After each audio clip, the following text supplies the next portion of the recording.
वडोदरा के PN gargle and sons में Vadodara artist परिवार द्वारा आपड़ू गुजरात नामक फोटो प्रदर्शनी का आयोजन किया गया। इस एग्जीबिशन में 27 जाने माने फोटोग्राफर्स की खूबसूरत तस्वीरों को प्रदर्शित किया गया, जिसमें गुजरात की खूबसूरत झलक नजर आई।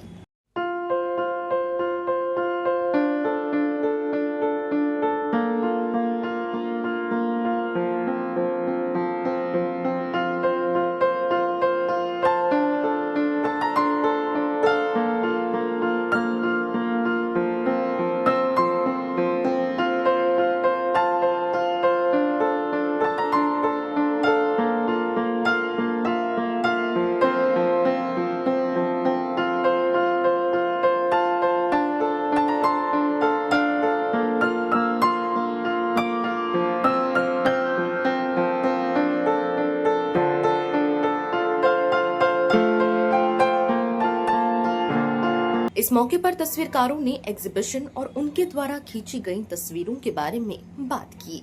वडोदरा शहरना 27 आर्ट फोटोग्राफर આપણું ગુજરાત જે 1 મેના ઉપલક્ષમાં આ 3 દિવસનું એક ગ્રુપ એક્ઝિબિશન રાખ્યું છે અને ગુજરાતના તમામ બૂથ્સ એ લોકોએ અહીંયા પ્રસ્તુત કર્યા છે। પીએન ગાર્ગિલ ખાતેનું આર્ટ ઇનિશિયેટિવ જે આર્ટ ગેલેરી છે તેમાં 3 દિવસ માટે આ પ્રદર્શિત થશે।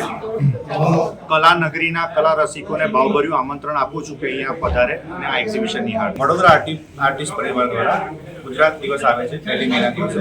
એ નિમિત્તે વડોદરાના અને વડોદરાની બહારના આખા ગુજરાતમાંથી જે વિવિધ ફોટોગ્રાફર્સ છે એમની 27 જોડીઓ પીએન ગાર્ગિલ એન્ડ સન્સ ખાતે આપવામાં આવી છે અને તે 29, 30 અને 1 એમ 3 દિવસ માટે જાહેર જનતા માટે ખુલ્લું છે।